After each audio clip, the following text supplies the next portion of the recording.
Hello. Iran and Israel are engaged in some of the most intense fighting we have seen in the Middle East in recent history. Israelis have said that they hope that this kind of fighting will lead to eventual unrest inside Iran and perhaps the overthrow of the supreme leader. Predicting unrest is very hard. As a former intelligence officer, I know that we look at this a lot. It's very difficult to suss out when a protest movement might actually turn into more. In a closed authoritarian regime like Iran, it is even harder. Getting good information out, very difficult. Analyzing it, also very difficult. So we're here today to talk about some alternative methods that might help us identify what's going on inside Iran, whether it might turn into something that could eventually lead to the downfall of the regime. So I'm Emily. I'm the Vice President of the Defense and Security Department here at CSIS, and I have with me Ben and Errol, who are going to talk through some of these methods. Over to you, Ben. Thanks, Emily. So Ben Jensen, I'm the director of the Futures Lab. You can think about us as a mad scientist in being. What I want to orient everyone to, as Emily said, is how do we think about unrest? How do we visualize it? So normally as a social scientist, we will create maps like this, where we vary the color from light blue to dark blue to express how many protest events have happened over a particular time. So in this chart, you see that from 2016 to 2024, that most Iranian periods of unrest, so think protests, think even riots, but usually in this case, peaceful protests that are brutally repressed by local militias and members of the regime, tend to be concentrated in urban areas. But this actually might not be the most important way to think about the current unrest, because you see that dark blue around Tehran, that's the same place you're seeing footage of actually traffic jams, miles of cars leaving, petrol shortages, and even messages from Netanyahu entering into actually Iran itself, telling citizens to evacuate. So if we really want to understand in a particularly chaotic moment, an authoritarian regime, patterns of potential unrest and how it might evolve, we can't look at physical geography. We have to actually look at how people express their sentiment, their opinion, their emotions online. And to do that, we brought in one of our non-resident researchers, Errol from Filter Labs, to help us understand how you actually map feelings online. Errol? So what you're seeing here is a chart basically that shows Iranian sentiment towards the supreme leader or the president, and Iranian sentiment towards faith in government. What is behind basically each one of these points is telling you that there is a URL, there is a specific artifact that if you click on it, it will take you to an Iranian news article or a Telegram post. And what we are seeing here, this is 13 June, so this is when things kicked off. Unsurprising here that you see a lot of artifacts starting to come into the space, into the online Iranian space. What I wanted to draw your attention to is these basically, if it's red, it means it's the post itself. Our AI tools, primarily natural language processing, our AI tools think that this is the tone of that artifact is more negative. Yellow, green, stoplight chart, green more positive, red more negative. So if you look at this chart, what you're seeing is there's not a whole lot of negative sentiment related posts online in the Iranian online environment before this about the supreme leader. What you see is not just this cluster here, a lot of which is negative in tone. What you see, and this is I think what the supreme leader is not going to like, what you see is that this has continued in the 4 days since the conflict popped off. And that sort of negativity did not exist before. As somewhat of a control and an interesting point, the Iranians tend to have pretty good faith in their government through this tumultuous time. There's not increased negativity towards the government in general, but there is towards the supreme leader himself. And so Emily and Ben, this is something that we're going to be watching very closely moving forward. So if that wasn't cool enough, what Errol and I did was take the data. So think about the aggregate patterns and trends, each one of those social media artifacts, from Telegram to any one of the number of messaging apps, And we actually used it to train an AI agent alongside using RAG, a method for ingesting large volumes of texts by famous authors in social theory and civic unrest, ranging from Max Weber, long since deceased, to more modern scholars like James Scott and Erica Chenoweth. So we could have a robust logical framework or a knowledge ontology to actually make sense of this shifting data pattern. And what that means, and this is something we do a lot at Futures Lab, it's novel uses of data. We could take this plus that AI agent and actually ask it to predict how this might evolve. So I want to quickly introduce to you two of the scenarios that this came up with. The first scenario really targeted on this idea of focusing on the supreme leader. So when we trained the AI model on those theories and gave it this data, it came up with a scenario entitled targeted delegitimation. And what it said is that public anger is no longer diffuse, meaning it's no longer just about the economy, about society. It begins to become increasingly personal and focused. And it says that you'll start to see chants, social media posts, and even other reactions to Israeli strikes explicitly link the devastation in Tehran, which is likely to increase in the short term, directly to the delegitimacy of the supreme leader.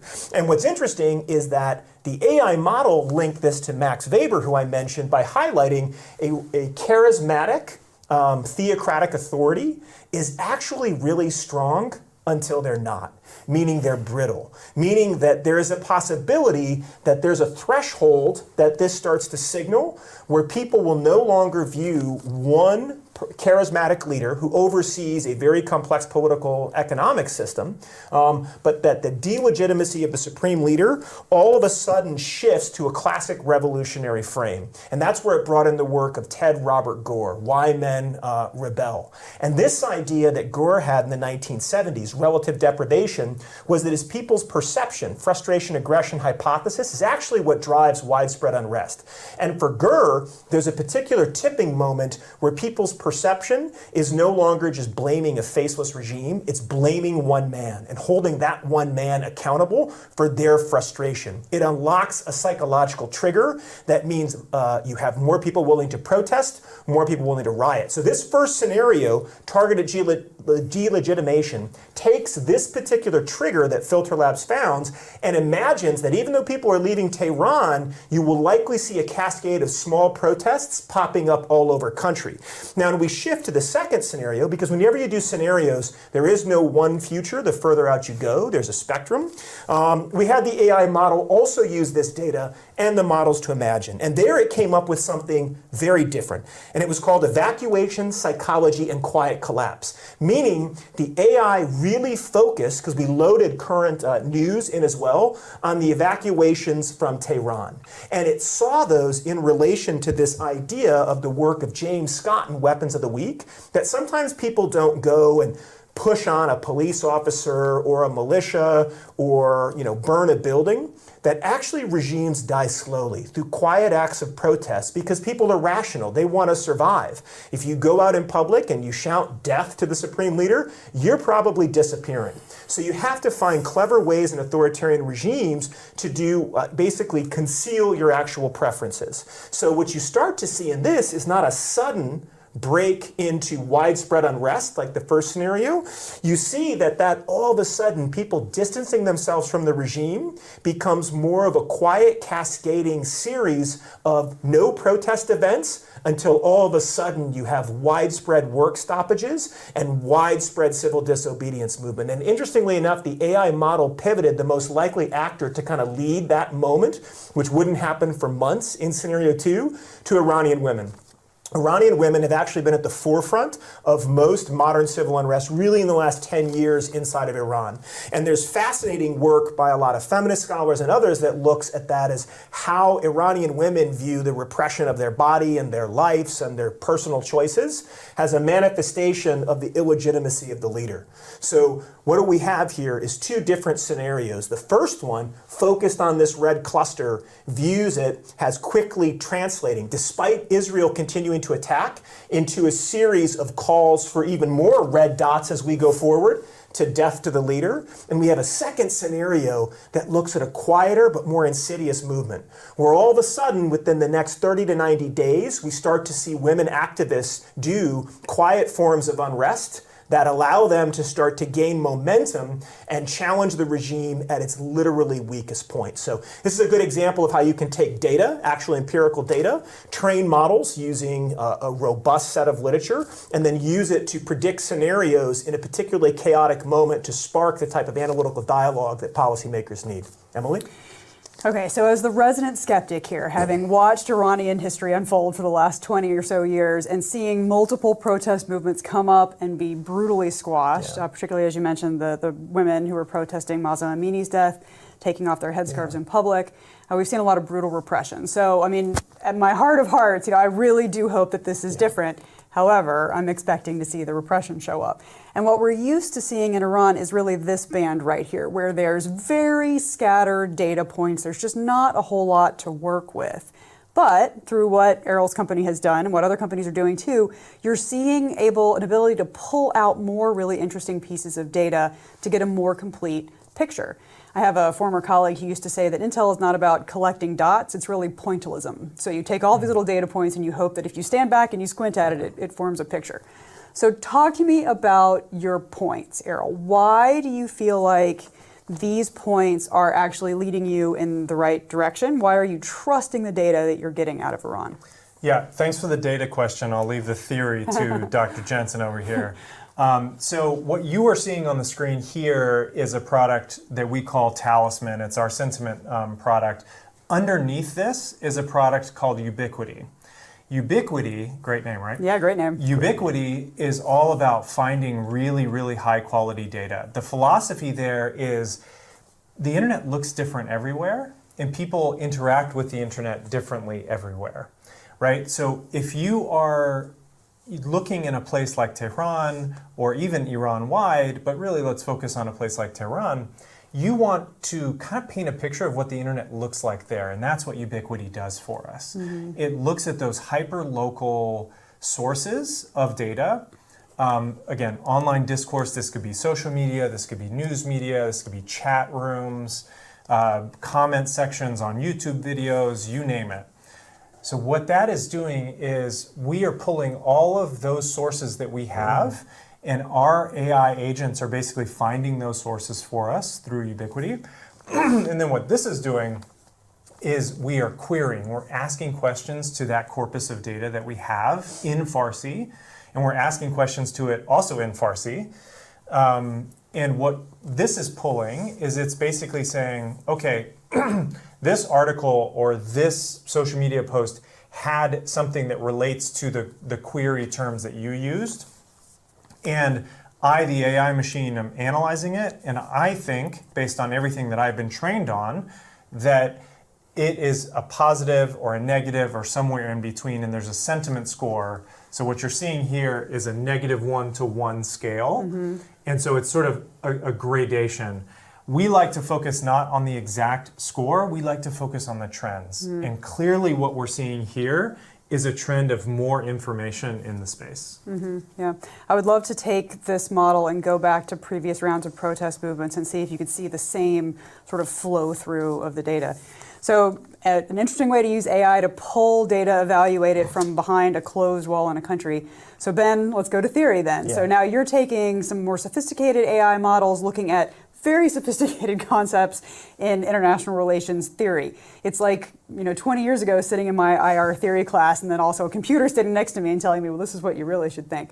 So tell me about how you trained your AI models to get to these two potential scenarios and what you think the AI got right or wrong.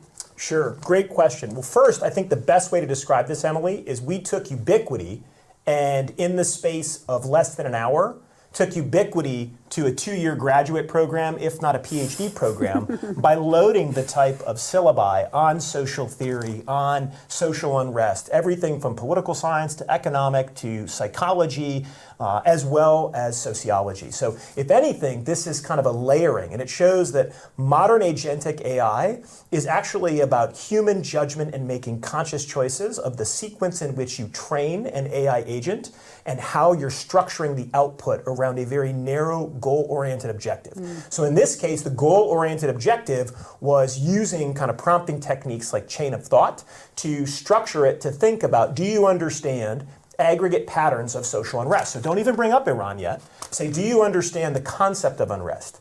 As you begin to interact, and it's showing you it does, saying, okay, now do you understand recent events in Iran, loading we loaded about 50 different news articles we rapidly scraped. Now, given your understanding of recent events and this graduate school we just took you through, now do you understand the data flows from Ubiquity? And taking some of the text-based output where Arrow had Ubiquity rapidly do an LLM synthesis that describes the kind of pixelated patterns you see. So back to your point, takes the points and makes pointillism, makes a clear picture. And those pictures become scenarios. Now, I'd say a word of caution with any scenarios. Again, hard to see the future is, said Yoda and Yogi Berra. What they mean by that is it's still in the making.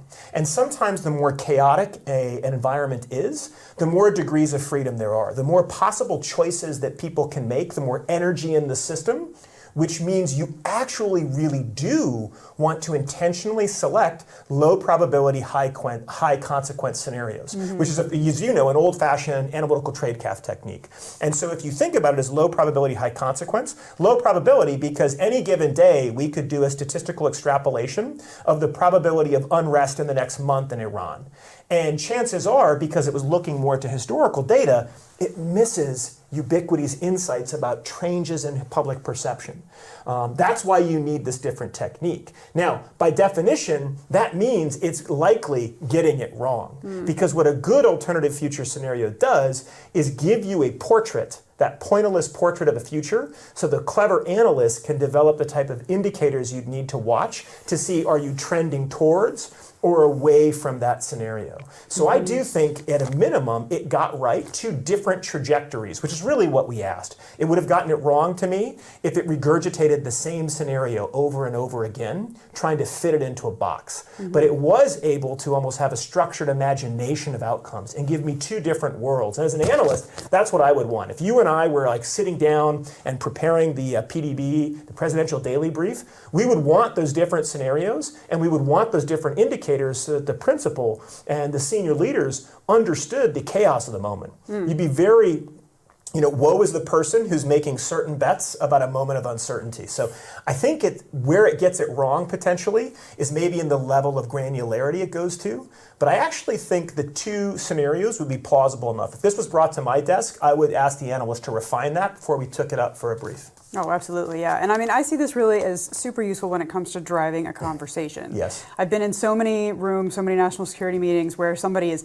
absolutely sure that this is the direction this is going based on their 20 years of knowledge. You've got me sitting there saying, I've been watching this for 20 years and no protest movement has ever worked. And then you have sort of the exercise you go through where you have a neutral outside party, which is whichever AI system that you're using, saying, think about this. Think about this potential and what kind of road marks we might see along the way to that actual scenario coming true. And it really does expand your mind. Also, I mean, I think that this picture is fascinating because you can see on the 13th of June how all of a sudden all of this silence really coalesces into a scream. Yeah. And that +1 and -1, you can see there's a broad scope of opinions about the Supreme Leader, but boy, do they have opinions, where before they were being pretty quiet. So. And we actually ran another one that you're not seeing here, since you mentioned Iranian women and you mentioned Amini.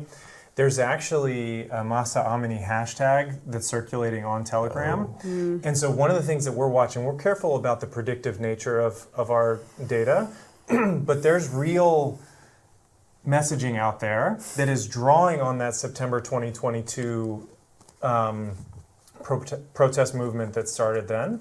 And so what we're seeing is this, some of this is individual posts, some of it is starting to be parroting other people's, picking up other people's messaging. And there was even one video again of people in the night in Tehran yelling death to Khamenei. There was a couple Telegram rants that basically blame everything that's happening on the Supreme Leader himself. So again, each post in isolation doesn't tell us a whole lot, but as those start to pick up steam, that starts to become interesting. Yep, as the sentiment grows, We will be watching it closely, of course. Well, thank you so much, gentlemen, for coming and explaining how you're using AI to really tackle these very difficult problems. And we will be watching this closely as the next 2 weeks or so unfold. And then perhaps the 2 years after that, we'll be looking very closely for data points that suggest that maybe things are going sideways inside Iran. Thank you so much.